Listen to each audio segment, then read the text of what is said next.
Waktu Hotman dulu tiba di Tanjung Priok dengan kapal laut, tidak kepikir bahwa sekarang ini Hotman akan naik Lamborghini dan Asprinya sudah hampir 500 wanita cantik. Itulah motivasi sehingga orang mempertaruhkan tetap datang ke ibu kota. Bagaimana dengan Pak Nova? Bagaimana koordinasi kerja dengan Pemda ini semuanya? Ya, tentunya kita melihat bahwa ada program-program yang sudah diberikan juga sama Pemprov DKI. Ya. Terkait dengan bagaimana kita mempunyai PPKD, Pusat Pelatihan Kerja Daerah. Itu efektif nggak sih? Kalau saya lihat artinya, mengenai keefektifannya, ini pemberian pelatihan. Ya. Bagaimana nantinya itu mereka itu bisa untuk kedepannya itu berwirausaha. Ya. Ya, nanti dibantu juga mengenai NIB-nya, izin berusahanya. Ada juga namanya Jackpreneur, ya pusat pelatihan misalnya untuk kegiatan berwirausaha. Nah, seperti itu juga nanti kita bantu artinya juga permodalannya juga gitu kan. Nah, ini yang sudah kita dilakukan selama ini untuk bagaimana kita mengatasi bagaimana masyarakat yang tidak ada unskill-nya. Mengenai dari pelatihan-pelatihannya untuk kita bagaimana ke depannya mengatasi pengangguran. Tadi disebutkan juga kan bahwa ini sekarang ya unskill ini kita latih untuk mempunyai jiwa entrepreneur ke depannya. Jadi punya skill khusus gitu kan. Kalau mereka tidak mempunyai kemampuan untuk bersekolah seperti apa pendatang ini, ada pelatihan seperti itu. Jadi kalau ada pendatang dari daerah datang ke ibu kota ingin pelatihan, kemana dia menghadap? Bisa, itu melalui ke Disnaker itu. Disnaker? Iya. Terus? Kan? Nah, artinya tetapi memang ini harus diwajibkan dulu, mereka itu harus mempunyai KTP DKI, tidak serta-merta bisa langsung. Punya KTP DKI udah keburu mati kelaparan, Pak. Iya. Nunggu KTP-nya dapat. Iya. Ya, artinya ini seperti ini, kan. Oh, jadi untuk program pelatihan itu harus KTP DKI? Iya, untuk sementara ini seperti itu dia diartikan. Memang artinya memang ini yang memang kita saya genjot terus untuk bagaimana pelatihan ini diperbanyak. Ya, di beberapa wilayah. Ya. Nah, tentunya kita juga istilahnya memberikan juga kalau kita lihat subsidi transportasi. Ya. Subsidi transportasi. Transportasi. Caranya? Bahwa selama ini kita ada namanya PSO kan. Ya. PSO itu seperti subsidi. Terkait dengan artinya bagaimana juga bahwa adanya pelayanan terhadap masyarakat itu baik dari MRT, LRT maupun Transjakarta. Itu kita subsidi. Jadi kalau kita ketahui secara bersama Transjakarta aja tiketnya sampai sekarang 3.500. Ya, harusnya berapa itu harusnya? Kalau harusnya mungkin sampai dengan sekarang ini kalau boleh dari 2007 sampai sekarang ini mungkin bisa dialokasikan dengan UMP kita sampai 5,3 juta sampai dengan 10 ribuan gitu kan. Nah, terkait dengan istilahnya Transjakarta hampir dengan kita sampai 1 tahun aja kita subsidi hampir dengan hampir 4 triliunan. 4 triliunan. 5 triliun. 4,2 triliun lah. Oh, itu disubsidi ya? Disubsidi. Kalau enggak ongkosnya bakal tinggi dong. Tinggi. Dan Jaklingko pun gratis. Ya. Dan MRT pun kita subsidi juga. Itu subsidi dari Kas Pemda? Kas Pemda. Jadi hampir tiap tahun pun kita subsidi untuk masyarakat. Nah, tadi kalau Bang Hotman menyampaikan misalnya bahwa Jakarta ini masih istilahnya suatu impian, ya kita memberikan fasilitas terus gitu buat istilah warga DKI. Yang paling penting lagi ada juga untuk warga yang tidak mampu ada pangan bersubsidi. Hampir per tahun kita subsidi 800 miliar. Melalui KJP.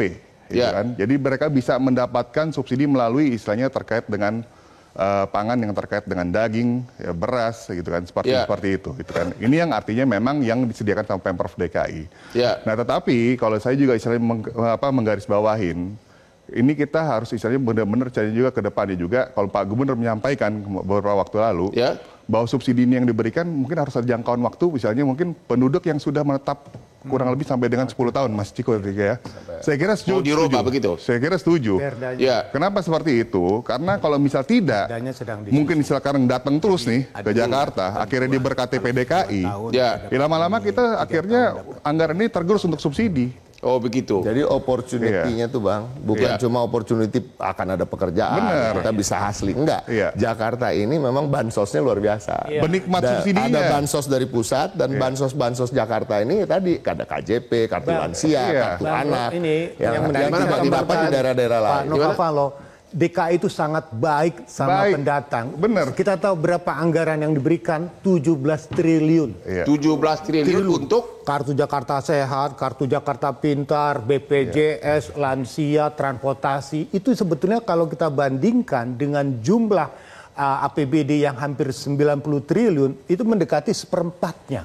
Begitu. Jadi itu impian, maka orang mengatakan masuk Jakarta itu walaupun saya berpenghasilan terbatas, tapi subsidi itu memberikan sebuah ruang mereka untuk bisa lebih sejahtera. Cuman pertanyaan itu tadi, sampai kapan? Apakah sudah diberikan subsidi akan berubah atau tidak? Nah, itu menjadi PR paling besar. Bapak termasuk ahli perkotaan juga ya?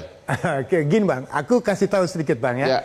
Ini yang menarik ya. Satu hal begini, apakah orang boleh melakukan migrasi dan perpindahan? Boleh. Itu hak setiap orang untuk mengubah nasibnya. Tapi yang perlu kita catat, siapa yang sebenarnya masuk ke Jakarta? Ternyata data Dukcapil mengatakan 80% itu rata-rata dari Jabodetabek.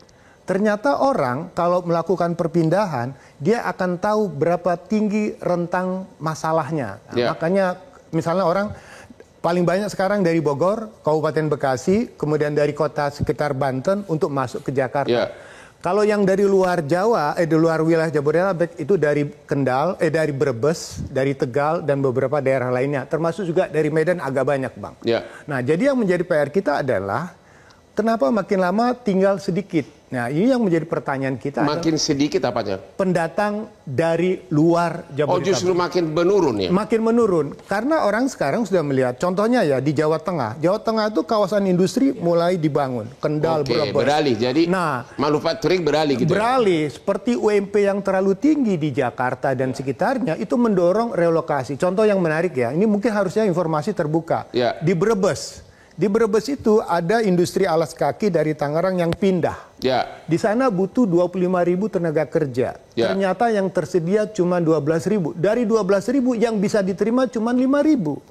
Nah, informasi tentang kesempatan kerja di luar itulah yang sebetulnya tidak tertangkap dan tidak terinformasi. Nah, itu yang harusnya mungkin apakah melalui Depnaker, ada nggak pusat informasi data? Contohnya misalnya, kalau kita ke Jakarta, yang datang ini rata-rata kan Bang S3, SD, SMP, SMA Bang. Iya kan? Ini mohon maaf ya, unskilled, SD, SMP, SMA ya. Ke bawah. Ke bawah. Pertanyaannya, ada harusnya informasi, jangan datang ke Jakarta pada saat habis Lebaran. Sorry rekrutmen tenaga kerja, ASN mungkin nggak bisa lah. Pabrik rata-rata merekrut itu pada bulan September dan Oktober. September dan Oktober. Ini jadi kalau datang ke Jakarta? Nah, itu pertanyaan, kalau datang ke Jakarta, paling bisa masuk di sektor informalnya. Jadi artinya apa? Kalau sektor informal, income-nya belum tentu seperti orang yang kita harapkan. Jadi mungkin mimpi kayak lawyer jadi abang mungkin agak berat ya kan? Kalau mereka yang datang dengan kemampuan pendidikan terbatas, keterampilan terbatas, paling yang bisa dimasuki di sektor informalnya. Kemudian yang kedua yang juga harus diinformasikan kepada masyarakat sekarang, ada PHK di Jakarta. Ternyata data dari Disnaker itu, PHK terbesar itu paling banyak di sektor apa? Perdagangan Bang. Perdagangan itu ternyata ada perubahan dalam konteks bisnisnya. Contoh satu, daya beli mungkin turun. Yang kedua, perdagangan maksudnya apa nih? Misalnya retail atau misalnya toko, pasar, jasa dan sebagainya. Satu yang merubah satu Bang, online Bang. Jadi ternyata ruko, mall itu sekarang kan makin sepi. Benar. Karena orang bisnisnya bisnis online. Benar. Daring seperti itu, otomatis pasti ada terjadi PHK. Dan itulah yang harusnya terinformasi. Nah, kedua, kalau kita ingin masuk ke Jakarta, sebetulnya sektor apa yang kemungkinan bisa masuk? Rata-rata kalau yang formal contohnya apa? Marketing untuk penjualan, manufacture, transportasi, hospitality, pariwisata. Tapi yang menarik untuk sektor yang paling besar, sektor keuangan dan jasa, apa yang dibutuhkan? Akuntansi, Bang. Kenapa itu? Ternyata Jakarta memang kota keuangan. Jadi asuransi untuk akuntan lapangan kerja terbuka luas. Terbuka luas. Tapi pertanyaannya, di mana informasi itu didapat? DKI sudah buat. Namanya Bursa Tenaga Kerja, 3 bulan sekali. Pertanyaannya, bisa nggak Pak Gubernur suatu saat nanti bursanya itu tidak perlu datang tapi by aplikasi, Bang. Oh begitu. Jadi dengan demikian orang cukup dengan tek bisa dengan aplikasi. Ya benar itu Pak Huda. Akuntansi itu sangat dibutuhkan dari segi ekonomi sekarang ini. Kalau kita melihat dari sisi tadi sampaikan juga sama Pak Sarman ya, bahwa Jakarta ini kan sebagai kota keuangan, kota keuangan, kemudian kalau kita lihat dari sisi sebenarnya Pak Yayat, kalau dari sisi kebutuhan akuntansi memang iya. Nah, kalau dari sisi sekarang kita kan bertempur juga dengan teknologi. Teknologi, nah, betul. Ini yang menarik, Pak. Ini menarik juga, Bang. Jadi kalau kita lihat sebenarnya ke depan ini angkutan ini bisa jadi digantikan sama teknologi sebenarnya. Nah, dengan teknologi. Dengan teknologi. Nah, kalau kita melihat berkaca kepada tadi misalkan dari sisi retail bergeser karena ada online, bisa jadi nih juga nih akuntansi ini bisa jadi bergeser juga. Makanya kalau saya pribadi sebenarnya ini bisa dibilang harusnya memang menciptakan sektor-sektor yang real lagi. Jadi Anda menyarankan anak-anak SMA itu ambil jurusan akuntansi? No. Kalau saya bilang sebenarnya Jakarta ini paling menarik adalah jurusan untuk yang terkait dengan IT. Tapi gini Pak, yang menarik IT ya, mohon maaf, dari pencari kerja di Jakarta, paling banyak yang mencari kerja dan tidak mendapatkan kesempatan kerja adalah lulusan SMK. Teknik. SMK STM Bang. Yang itu yang. Ternyata satu kelemahan yang harus diperbaiki oleh DKI, datanya dari Disnaker mengatakan, rata-rata alumni SMK swasta, bukan negeri. Kenapa bisa kalah? Karena peralatannya terbatas. Oke, kita istirahat dulu. Jadi rata-rata lulusan SMK swasta susah mendapatkan pekerjaan. Sementara akuntan pasarannya tinggi. Pengacara sudah terlalu banyak di Jakarta. Temu lagi di Hot Room. Baru mendapatkan informasi. Download Metro TV Extend sekarang.